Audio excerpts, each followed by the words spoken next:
Well, we had a bit of a delay, I think, between this one and our last one. Obviously, the holidays play a big part in that, and we kind of had to break and work everybody's schedules out. But we did make it back to our Star Wars consensus rankings. So, congratulations, everybody. We survived the holidays and the craziness of that. So, we get to come back and hopefully round out the rest of our rankings. Last time we got up to 16, I believe. So we'll be attacking some of the rest of those, going all the way up to 1. So it's been a really fun discussion. I know we've had, we'll say disagreements. We'll put it that way on some of these, but it's been a really fun conversation, and I think we've all really enjoyed it. So I'm excited to get into it today and talk about some of these we haven't talked about yet. So, but once again, we have Andrew and Megan from the Daystrom Dropouts Podcast joining us tonight. Super excited to have you guys back with us. And then obviously the Three Stooges here, the usuals. We won't say who's who in that bunch, but we'll just leave it at that. So, but yeah, let's just jump right into it without any more delay. All right. Well, like I said before, we are on 15. So we're just going to get right to it. And it's going to be The Bad Batch Season 2. And I have the asterisks next to Megan, yours, and Andrew's because I think y'all said y'all have not seen this one yet, if I'm correct. We started it. We might have watched like the first episode. We watched the first season and kind of fell out of it. We liked it, though. Bad Batch is great. Not enough to watch the second season, though. Do what? I said not enough to watch the second season, though. Oh, no. I got pregnant. Yeah, it's great. Getting pregnant. All right, I guess we can let it slide then.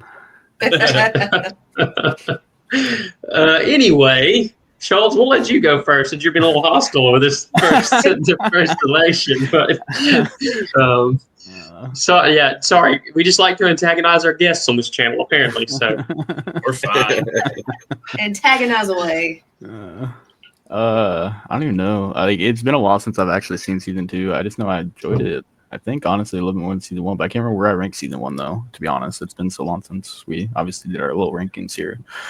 I don't know. I think like it again comes down to like the middle like area where like it was hard to like place things for me because like I like a lot of this middle-ish stuff I would say and like the onward.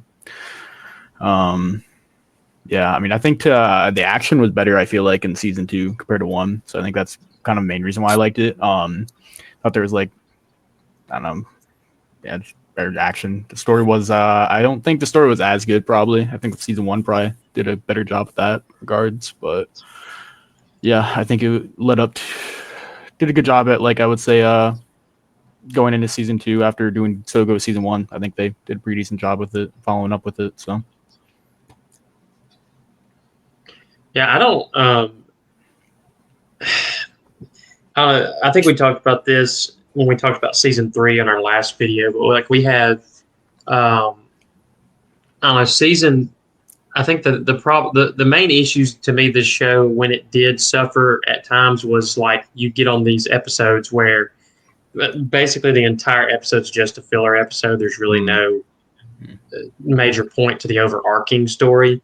And to me, where the show really shines is where it focuses in on like these clones that have escaped the Order 66 and they're not with the Empire. They've gone struck out on their own. To me, where the story excels is when it focuses on those aspects and kind of the turmoil that brings and everything. But I think this season specifically, what I liked was Tech's sort of story arc. And obviously, we will say what happens the entire season because some of you guys have not watched it all. But yeah, I think he's got a really satisfying arc in this season. And I think at times in the show, it feels like the characters are just sort of, your stereotypical, like this is the smart guy, this is the leader, this is the dumb, strong guy, this is, and you get sort of those typical tropes. But I think this was one of those where I was kind of happy that they took a character and fleshed him out a little bit. And And so I enjoyed that, but I will agree that I think the first season had a better overall story than this one. But this one did have some pretty fun and cool action set pieces and stuff like that. So I think especially like the definitely season finale. enjoyable. Yeah. Yes. Season Season finale is great. Yeah. I think. I mean, for me, like you said, it is entertaining. I really like the clones, kind of like Cody. Like we don't see any more of him after, anything in the Clone Wars. We never know, does he turn or does he not? So it's good to see some of that stuff, how the clones are dealing with, the loss of Kamino and how they feel about it. That part's interesting. Like you said, it's pretty stale for most of it, not all of it. But it is kind of repetitive. I think the most interesting for me in this season, not in season 3, but in this season, was Dr. Hemlock. I don't know. I come back to this is meant to be a kid show. Like that guy would give me the creeps as a kid. You know what I mean? Like he's a pretty good villain. For just like now season 3 is a different story, but it's kind of plain, old school, I guess. There was a few dynamic episodes, but not all of them. So it kind of I'm with Schultz. It kind of fits in that middle. Not a lot. Kind of just got to fit it somewhere. That's fair. And I think like we said, when we get a lot of these, the area that we're in right now, you're just kind of like, all of these I feel pretty similar about, but I have to rank them, one ahead of the other, behind the other, whatever. So I think we'll probably have a lot more of that before we're through with these rankings. But we'll jump right into 14 then, and I think this might be season 1, if it'll. A little fuzzy. Oh. There I didn't realize I put season 1 at 13. What the? There it goes. Now it's loaded. I was going to say, for some reason, sometimes those graphics when they load in, they I was like, I know I got clear ones, but sometimes they take a minute. But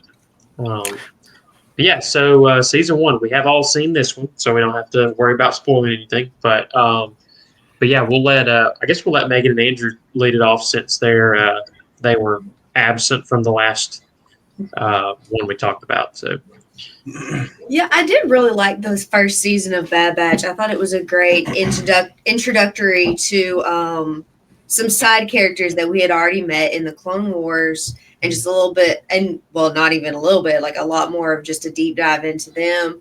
I really liked, Omega, and looking in to see like what were the Omega. What all was going on in Kamino with the clones, and were they just cranking out clones, or were they doing some other experiments as well? I thought that was really good, and I really liked how they went in deeper into the chips that had been implanted in the clones, and I just thought it was really good post Order 66. A lot of those scenes where we see the Jedi that did get away, the Jedi that did. I really enjoyed that. I didn't really have a lot of problems with it. I thought it was a really good show. But then I got pregnant and didn't get to watch any of the others. Right out of the gate with season 1 of the Bad Batch, we're right at Order 66. I mean, it's not like 20 minutes. I mean, it's within 2 minutes. It's Order 66. And I remember we were both sitting there just like, oh my gosh, no warm up, no nothing. We're just going in this thing right in the fields. And anytime Order 66, anytime there's an Order 66 scene or a reference to it with a flashback in a show, a cartoon, or even a game like in Fallen Order, there's a bit of a build up to it, or at least it's kind of coming. The memories coming up, but here, boy, it was just right into it. So that immediately caught my attention. I think the show as a whole is very creative, and it takes a lot of creative ability to create individual archetypes out of clones. That's a very difficult creative thing to do, because otherwise they're all clones. It's all Jango, and with some tweaks here and there that all sound Australian. So those, there's the smart guy, the dumb guy, the funny guy, the sniper guy, that they kind of had to lean into those archetypes because otherwise it was just clones. But, the story's about, these are genetic deviants or whatever, but they still have, combat abilities and they're still not, they're not discarded.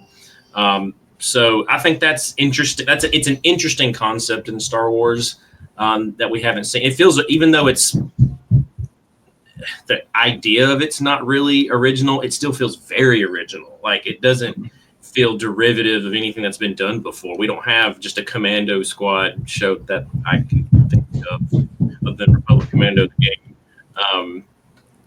But it's a good show. And we definitely get another side of things that we haven't seen before. And sometimes when these new shows do that, it's predictable because, it's like we're getting another side of what went on. This one was good. I think it felt like there wasn't anything that just felt rehashed. It was just interesting. And as a whole, the show's really good. Gosh, what else can we say? Any type of Clone Wars show, there's going to be a lot of filler. I don't know if that's a fair critique because it's a kid's show. Kids shows can't have the same story arc for how many episodes. That's not going to fly. As adults, we might like that, but kids just want to watch. I personally love filler. I do too. Filler is amazing. Right. I like filler as long as it's not like too much. Although you could argue that the Clone Wars is just one big filler, but it's not anyway. There's just it's just stories. Sometimes just stories are fun. It doesn't have to follow a story arc. The story arcs are thrown in there to make it more interesting other than just, okay, what planet are they liberating today from the droid army? But the show's good. I'm trying to think of anything that really stood out to me. The voice acting was really good. Wrecker's teddy bear stole the show. And Gonki. I think Gonki's probably the main character of the show, and he's the most important. Most dynamic. Gonki's probably my favorite because we're fans of Gonk droids. Oh, you should have worn your necklace. She has a Gonk droid necklace, and his little leg dangle when she walks is really cool. But Gonki's probably number one. But we really do like the Bad Batch. This is really hard to rank. I feel like I say this every time, but it's really hard to rank these. It's just almost like I had to put a place for it, sometimes. Because, how do you rank something one or two above the other? Sometimes it just, how did I feel that day and how much I enjoyed it? So I had to kind of put it in the spot, but it's really good. We also didn't do all of the shows and movies on here. Like the shows, we didn't do them all individual seasons like this one. Some of them, like with the Clone Wars and Rebels, we did them as a joint project. Yeah, right.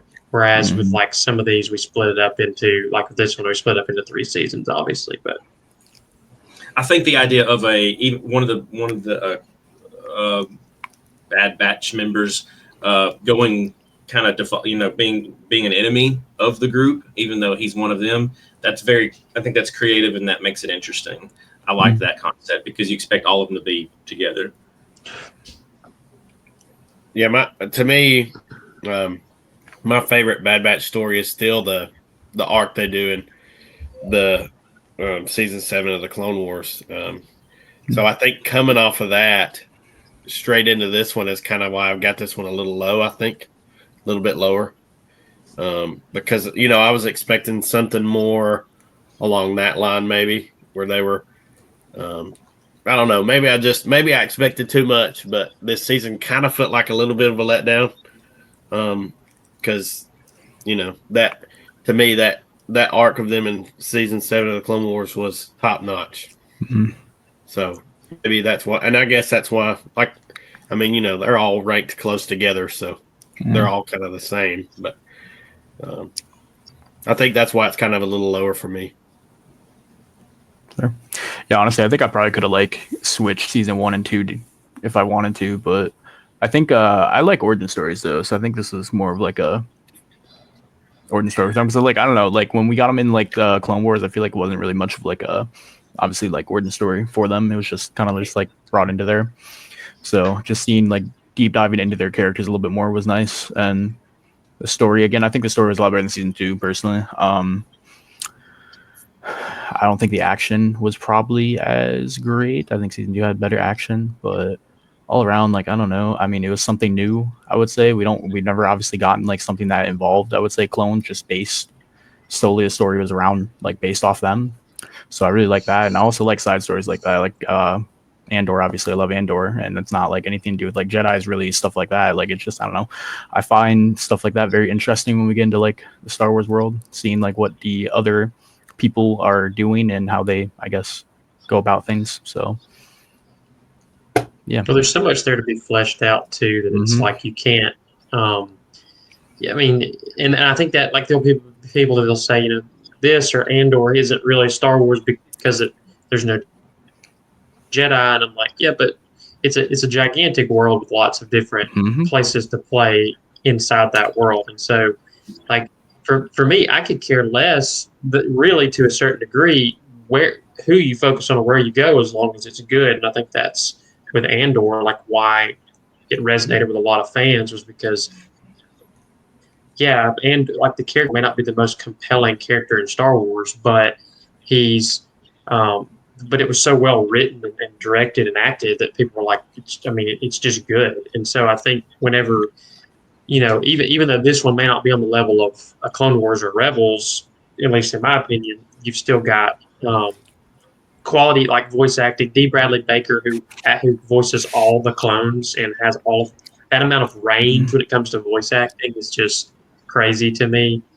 And also just, I don't know, it's just it looks visually great. Obviously they've been able to fine tune the animation a lot, but I think the reason this one is the highest rank for me and I think it's the highest rank, maybe two, I had two higher, but is just, you get that sort of right after Order 66 and how they're dealing with that, and sort of Crosshair kind of choosing the other side, and you have to deal with all that. So there's just some really cool story elements in this one too. So that's why I kind of have it where I have it.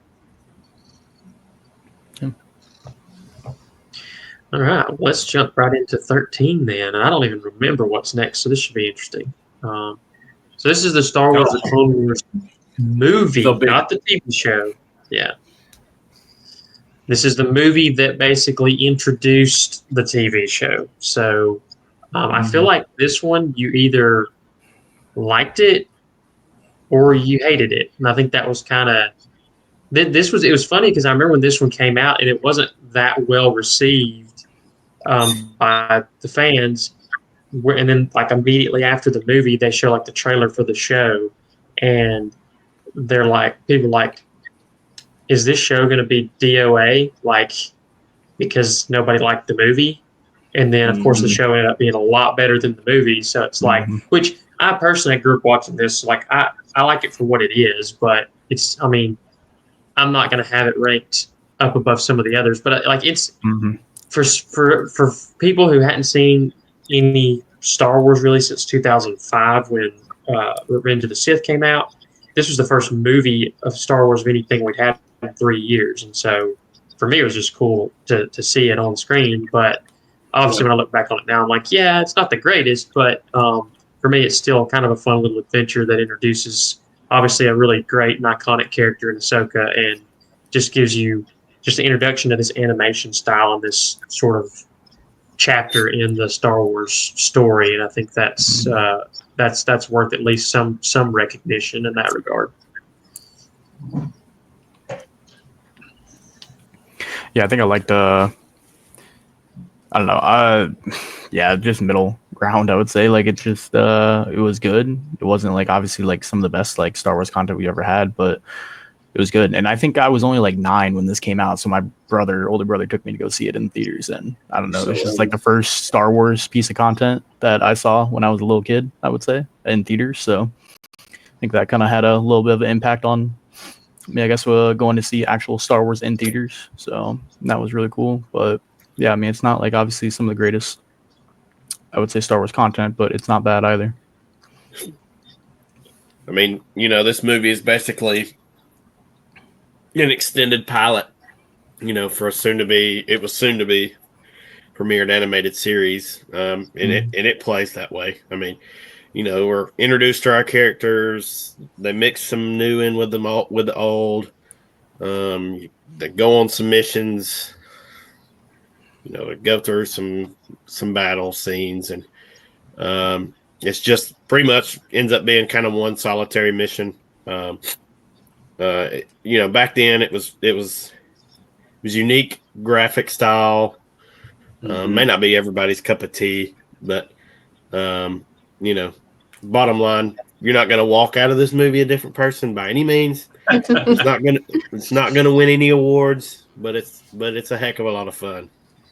It's got some really fun action set pieces in it, and that are that's really, I think, where the movie's at its best. And the story, like I said, the story's not the strongest, but it's just kind of one you can kind of turn your brain off for as a Star Wars fan, I think. Just enjoy. Mm-hmm. Yeah. Go ahead, Mike. Yeah, rank really, really low on a good way. Full confession, I always get the Clone Wars and Attack of the Clones mixed up. Uh-oh. So, actually. Is this supposed to be Attack of the Clones? Probably. I was about to say, dang, you really like that. Uh-oh. That I probably know, messed up I was the like, rankings. why did I rank this one so high? No, but I still do really love the movie. Because that makes a lot more sense. Yes, it does. I was like, dang, Yeah. I'm ready for some insight here. I always refer. Yeah, I was gonna say it's like a hot take. I always refer to the show, the live action movie, and the movie all as just the Clone Wars. So in my brain, it's all just an amalgam of it's all the same to me. But I mean, honestly, I really did enjoy the movie. Like y'all said, it felt more like an extended pilot than an actual go to the theaters type of movie.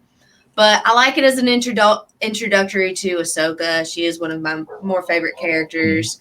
And I really just don't have any complaints about it. The animation, because it's the very beginning of this type of animation, feels a little clunky to me sometimes. But, they do fix it out over the series and into their other shows. But yeah, it's a great movie. I always watch it when I start my Clone Wars series rewatch. But yeah, it's an extended pilot, but I really do enjoy it. Same for me. It's kind of like the Star Wars cheeseburger. Like, who doesn't like that? It's just really good. If you don't like it, you're kind of weird. It's an extended. I cannot say it better than it's an extended pilot, like you said, Guy. Russell, whatever, however your name is. I'm trying to read your name far away. Say Russell. It's a K in front of it. Our screen's far away from what it looks like. He said Russell. I like how Johnny says it the best. I think I changed it to Russell now. Honestly, it's just gonna be Kurt. It's just gonna be Kurt Russell from now on. Kurt Russell. The fact, like you said, an extended pilot is exactly what it is. Being the first movie, theatrical movie in theaters post Revenge of the Sith was by itself very exciting. I remember, seeing trailers for it and being like, "Wow, this is amazing." The fact that it was animated, a lot of people kind of raised their eyebrows up to it, but real fans didn't care. We were just glad. I mean, another movie's another movie, and that's fun. And I remember.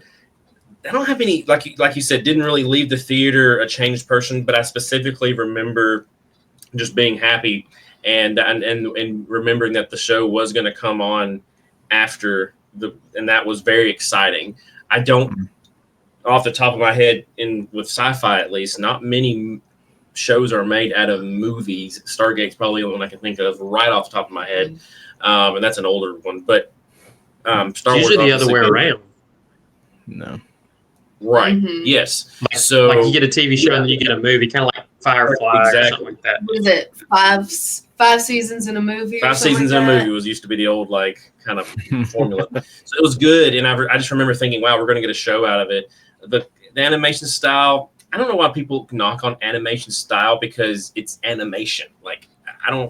It's got to be pretty bad looking before I can dislike it. The only thing I have about the Clone Wars movie and the series as a whole when it comes to visual is that it did look a little, I don't want to say stale, it looked kind of polygonal, flat, not in color, but just it had this not fleshed out look, and the lightsabers were really, really skinny.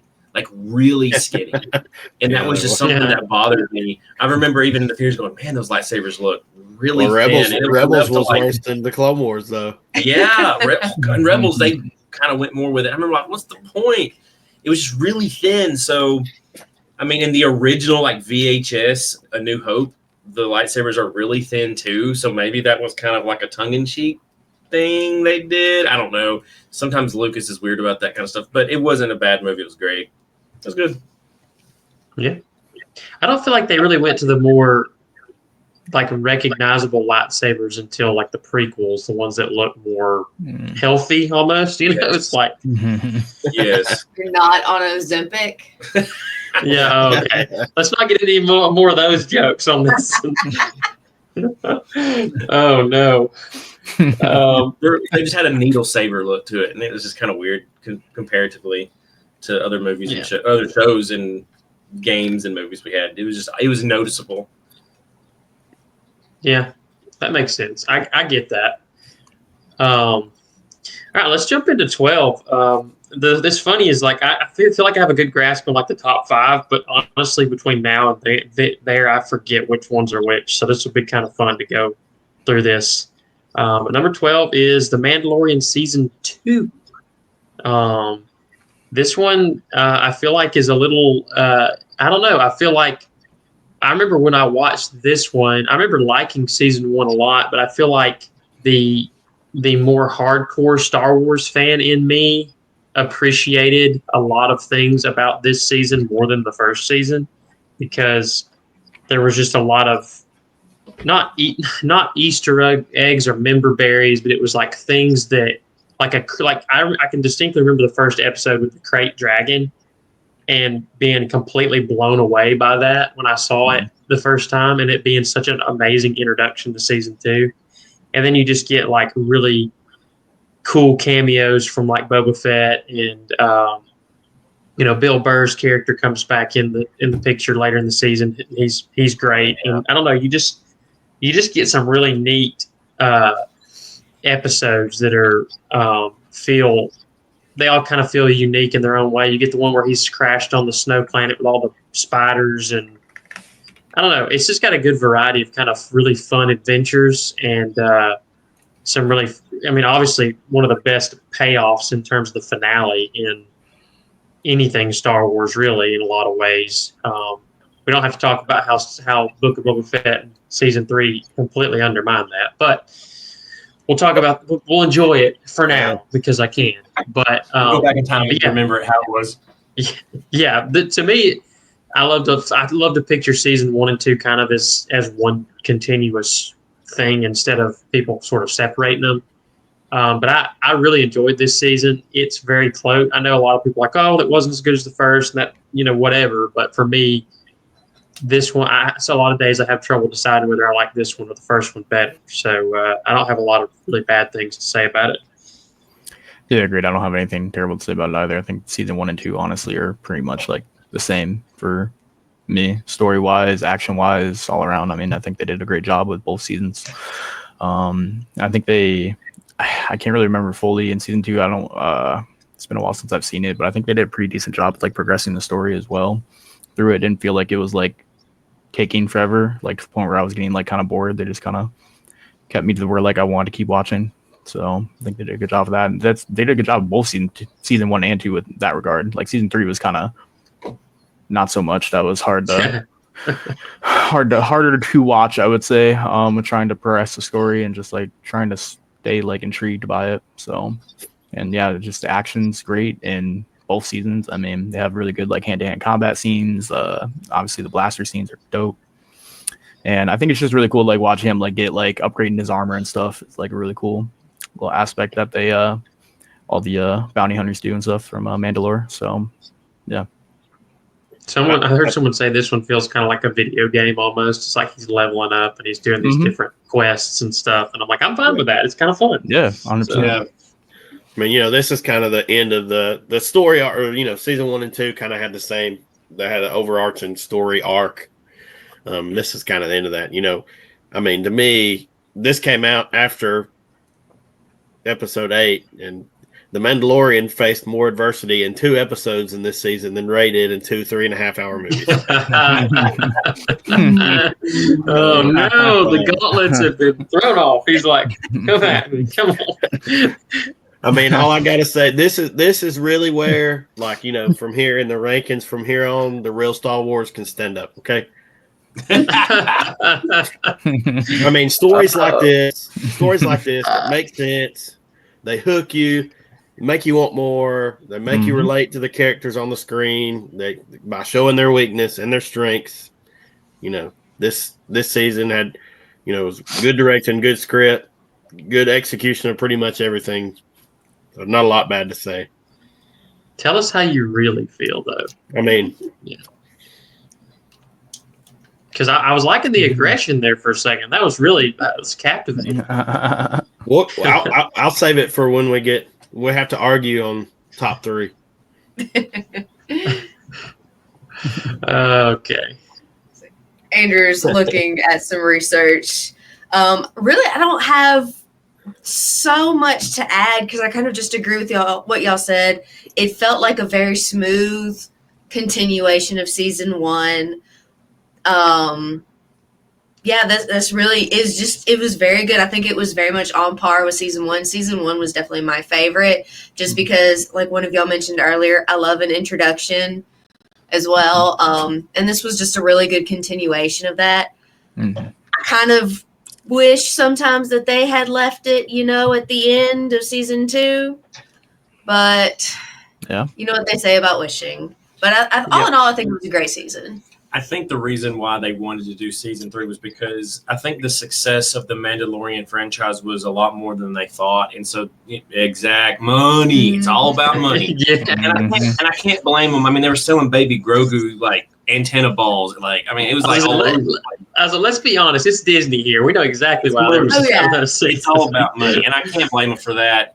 We went to Disney shortly after season 1. It was everywhere. Baby Grogu was all over the place. So, the marketing potential was all over the place. So, anyway, the success of this particular franchise in Star Wars was so good that they probably felt compelled to do 3. However, 2, man, the fan service in 2 is just incredible. Good, well done fan service. Well done fan service.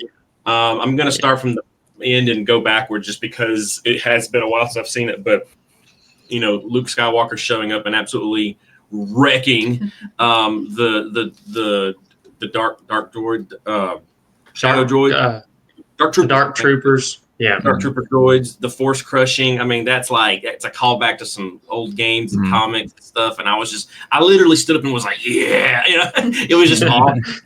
And then after the severe butthurtness of the Last Jedi, Luke Skywalker, that we had, seeing him coming in and just being Luke, Jedi Master, just wrecking. It was like the healing ointment that we needed as fans. It was just like the sting took out was a little bit because we're like, now, that's my Luke Skywalker. That's how we all felt. And it was just great to see. A lot of the callbacks to the old extended universe was really good. I believe this is where we saw Ahsoka for the first time live action was season 2. Yes. She shows up in that they're in that kind of jungle compound and she was looking for that one compound leader. And I remember while she was fighting that chick, she was like, "Where's Admiral Thrawn?" He stood up and I went, "What?" I was just because that hearing and seeing someone mention the name of Thrawn on screen was really cool. I just remember it, and I looked at Megan. I was like, "Oh, it's about to get serious, and Disney's about to get really serious around here." So I was, it was just really cool. The fan service was great. And then of course, is this where we see Boba Fett for the first time? Does he come to that temple on Typhon? Again, Typhon, Jedi planet from the Old Republic video game. Yeah. I remember I was just like, whoa, Typhon. And we got to see him show up with his gothy stick and just wreck dudes. It was just like every episode was just really good, like really, really good. So season 2, I have it ranked number 9 because it's in the top 10 because it's just I can't have nothing bad to say about it.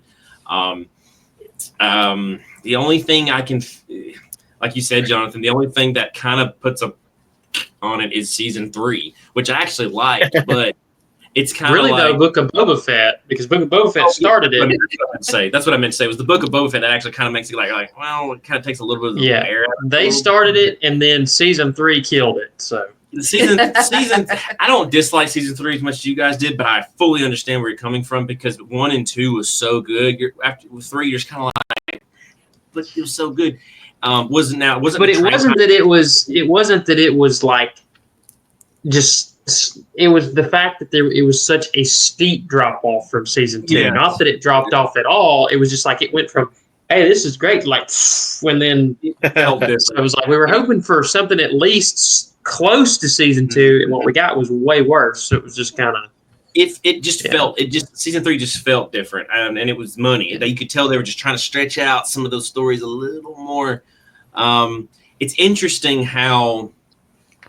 We talked about this last episode, but it's interesting how all the new shows, period, are like they all bud from one another. They all kind of like. Sorry, I'm shifting to number 11 because we're just going to continue continuous conversation. That's fine. They all kind of bud from one another. Like we have to watch this in order to watch Ahsoka and etc. It's like it all kind of connected, and they kept kind of deciding, all right, we're going to drop in Ahsoka. Oh, guess we got to do a Ahsoka show. We brought in Boba Fett. Ooh, fans like that. Guess we're going to do a Boba Fett show, which I'm fine with. But it is interesting how it all kind of started with Mandalorian season 1, and that's a perfect segue into that. And I guess since I'm rambling, so we're kind of already. I was going to say, yeah, go ahead because we were already kind of talking about season 1. So I was like, just go ahead and let's just jump right. I knew it was coming next. So. It was really hard to put this as 11 because I wanted to put it as 10, but 2 was just so good for me personally that I had to put it as 10, or no, as number 9, excuse me. And I had this as 11 just because that was the only number I had left to put it. But some of these are like plus or minus, in their spot, just because they're so good. So the season 1. It just started it. I mean, it was the pilot episode was so good. My parents liked The Mandalorian, and they're like mildly. I mean, they obviously introduced me to Star Wars as a kid.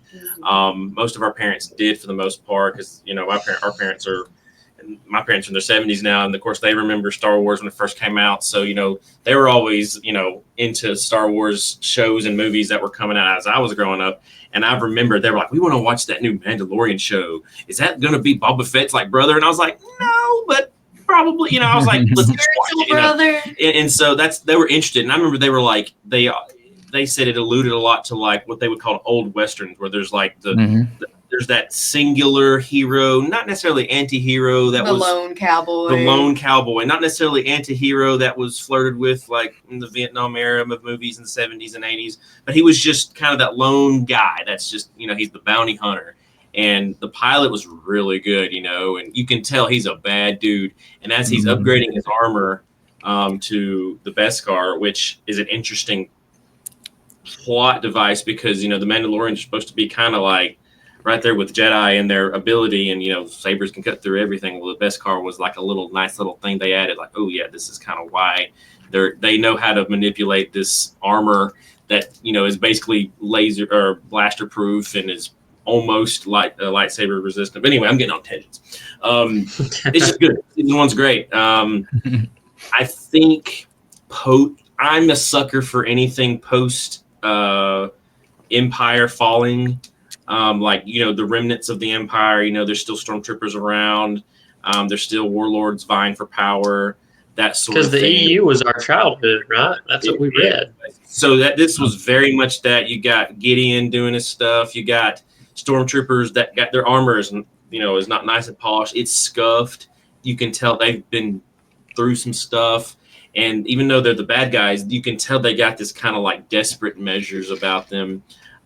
We get the, I believe we see, what's the black clad troopers in Andor that are hanging around with the Death Troopers? Director Krennic. Death Troopers, I believe they're called Death Troopers. Yes. I think we see them in season 1 or 2 hanging, I can't remember, but I think we see them for a hot minute hanging out So it's just a lot of little stuff like that. That was really, really cool with The Mandalorian. And of course, Baby Grogu is just super cute. And a marketing genius on Disney's part. You can love or hate Disney, but marketing-wise, boy, you just get a cute little alien that's the size of a baby and with big eyes, and people are going to buy everything. I mean, to me, this one delivered in both Capture the Feel and of the classic trilogy, and it's as well as its own unique identity. And like you said, it's kind of a sweet spot of Western and sci-fi and action and comedy. So it was good. It was the best season of Mandalorian to me. But Weapons I think it are was part just of my religion. That's all I have to say. Best line. Yeah, I mean it's one of those things where, like Andrew was saying this earlier. This one, I believe this one released in 2020 because I remember that streaming services just started getting big because of COVID and everything, and but I remember this one dropped near the end of 2020, and this was just little less than a year after we got The Rise of Skywalker. So this was the thing that the fan base needed to kind of heal a little bit. And like Andrew said earlier, and I think it wasn't that it was just the best thing people had ever seen, but it took people back to like Drew said, a feel of the original trilogy where they just went back to basics and they kept it simple and they respected the fans and the universe, and they just kind of did a fun little contained story. And the fact that Grogu was the cultural phenomenon in the U.S., because there was people who cared nothing about Star Wars that started watching this show just for Grogu. Yeah. And so like you said, genius marketing strategy, but also for us longtime Star Wars fans, we're like, ooh, this is only the second or the third creature of this species we've seen in Star Wars. Yeah.